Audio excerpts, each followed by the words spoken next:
Hey there guys, it's me Rob. Thanks for tuning into the Robs of Knowledge YouTube channel, and in today's video we're going to be showing you guys a bunch of different ways to tell if a $100 bill is real or fake.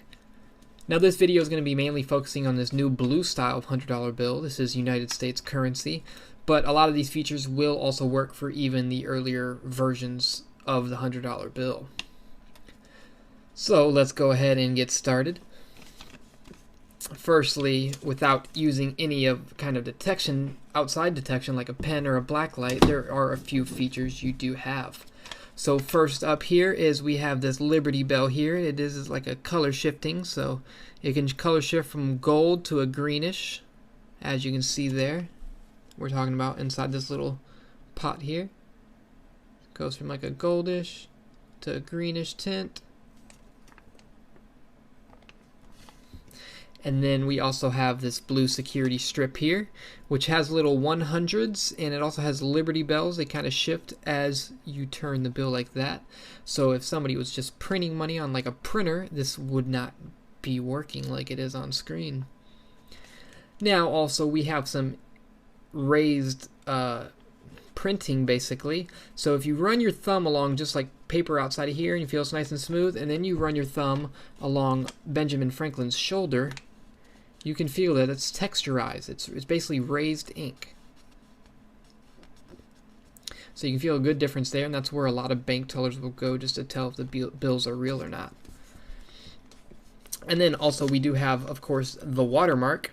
So as you can see, if you just lay it flat, you can't really see much right there, but if you hold it up to light, you can see there that you're going to have a watermark. And this watermark here should always match whoever is on the face of the bill. Or else if it doesn't, that's a big sign that somebody bleached the bill of a lower denomination and they printed a higher denomination on top of it. So there, as you can see, is the watermark in the corner over there. We talked about the raised print, the raised inking.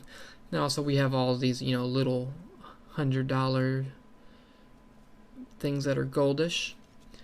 And then that is about all. Now another cool little trick you can kind of use to tell if this is just fake printed money or if it's a real $100 bill, the new ones with the blue strip. You can actually take a little paper clip or something, and in between where these little blue strips are, you can actually basically push the paper clip through if you bend it right. And like so, you can actually put the paper clip through the little flaps of money. So that's kind of a cool little trick. People would probably give you a little bit of a stare though if you're doing this with their money to test if it's real or not, but that's a cool little trick to tell. But anyways, let's get on to the more conventional detection methods. So obviously we can use just, the little counterfeit pen markers. I will link these down below. They're pretty cheap on Amazon if you want. They also have some with little black lights on them, but I don't really recommend the one with the black lights on them because they're pretty cheap. If you're going to go with black light detection, I'd recommend just getting a little handheld one for about $7 to $10, and I'll link these below too. It won't be the exact purple model because these are actually discontinued, I believe, but I will post some very good ones. They're just nice black, sleek. They're pretty good. I'll link them down in the description down below. But so with the pen, if you don't know how the counterfeit detection pen works, basically you're just going to swipe it on the money, and you want it to stay the goldish color that it is when it gets applied, like so. And that just tells you that the paper is real. So for example, if we just use like a regular copy paper, that stuff turns black versus the gold on the money, and that's how you can tell. But that still doesn't mean the bill is necessarily real, because people could use real money like a $5 bill and bleach it, so the paper would pass this test, but they could just print a $100 bill on top of it and then it would still be counterfeit. And then you also wouldn't have matching watermark. You'd have the $5 watermark on here.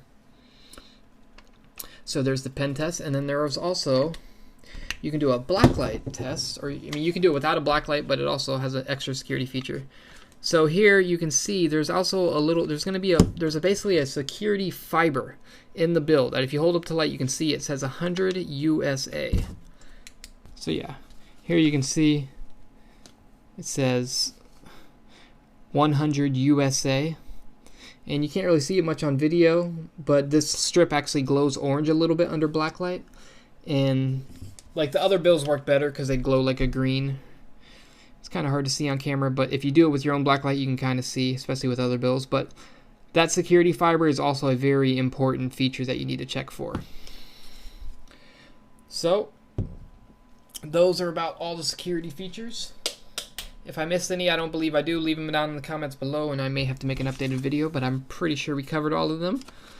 But if you have any questions about anything, feel free to let me know in the comments down below. As I said, I'll link like a black light and this little counterfeit detection pen if you guys need to pick one of these up if you're handling money, or if you're, in any kind of retail setting, you need to go ahead and make sure you're not getting counterfeit money, as they can really hurt your business. But if you guys need to know how to tell if any other kind of money is real, go ahead and click the videos on screen now. I'll be posting other videos for other denominations as well to go over those security features. If this video helped you out, please be sure to subscribe. It helps me out so much. We're on our way to 5,000 and hopefully to 10,000 by the end of this year. Go ahead and slap the thumbs up button. It helps me out ever so much, and I appreciate you guys so much for doing it. Until next time, I hope you guys learned something, and I'm out.